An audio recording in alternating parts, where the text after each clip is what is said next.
Hi there and welcome back to my channel. My name is Vanessa and today we're going to be doing an introduction to a project polish.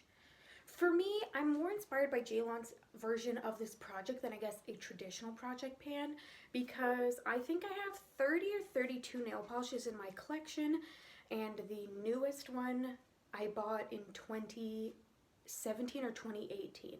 So they're pretty old, most of them.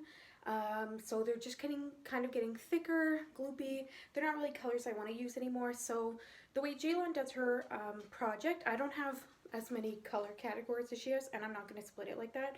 But I want to roll stuff in for 5 uses, see if I still like the formula, see if the formula still works, the color, if I like it, and then I'm going to roll them out and put something else in. And then once I've gone through all my nail polishes, I think I'll transition this to a more traditional project pan, if that makes sense so far. For starters, I'm going to roll in 4 nail polishes, one of them being the color I'm wearing right now, which is this beautiful corally bright pink.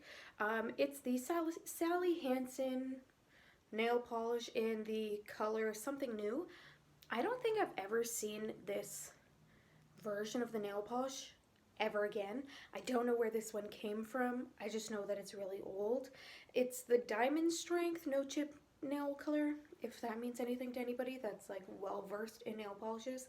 It's gorgeous. This one I know is good, but I still want to use it a couple times just because it's a nice color. It's a nice, like, I don't know how to explain it, but texturally it's very satisfying. So I'm gonna roll this one in to start. I should mention, I don't have any cool multi-chrome, anything like that type of nail polishes, because like I said, these are really, really old, so that's why I want to go through them and then buy nicer nail polishes. So that's the first one rolling in. The second one is also by Sally Hansen. It's the Insta Dry Revolution. Now the fill line right now, if you can see it, probably not, it's right where my finger is, so it's about half full. Now this one, I'm pretty certain I've already added thinner to. It's, just opening it, I can smell it. It smells pungent. So this one, I don't know if it's going to be staying in my collection. A lot of these, I ended up trying to franken them to be more interesting by adding like eyeshadow and shimmers and stuff like that.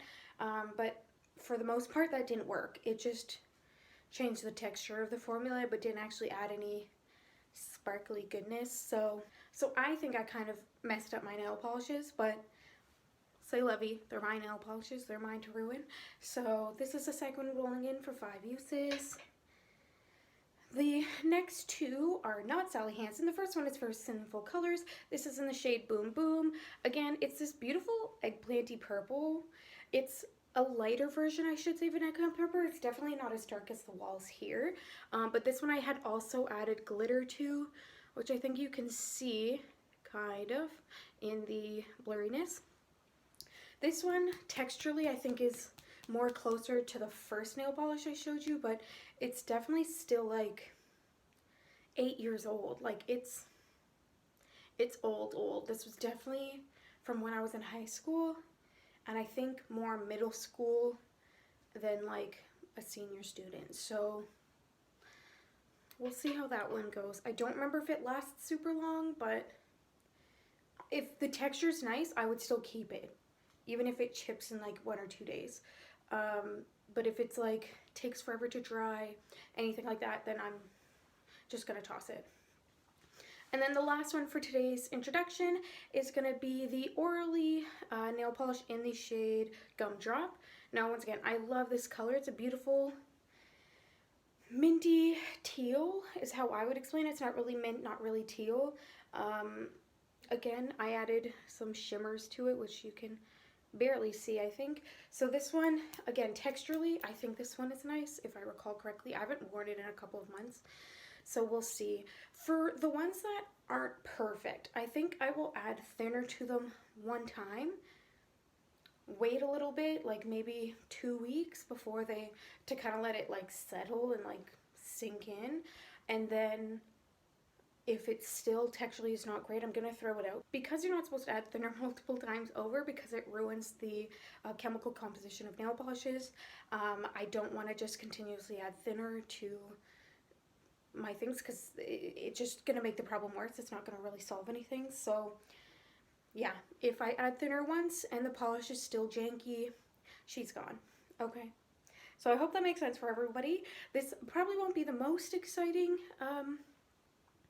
project pan, but I just figured I would share it because I know a lot of people have surprisingly large nail polish collections, and you don't really realize it until you like actually look at your stuff, and then you're like, wow, what a beautiful nail polish. I haven't worn this in 10 years.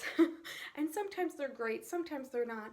So we're just trying to like clear our spaces, so that's why I wanted to start this project this year. So if you're interested in seeing maybe not how this project's going from the very beginning, but in a couple of weeks, or I guess months, once I've gone through everything, I'll probably add in more than 4 shadows starting next update, but this is just all I could take since I'm not at my own place. Yeah. If you're interested to see how I do in this project or any of the other projects I'm doing this year, please consider subscribing. And with that, have a great day, night, or any time of day it is for you. Take care of yourselves. Bye.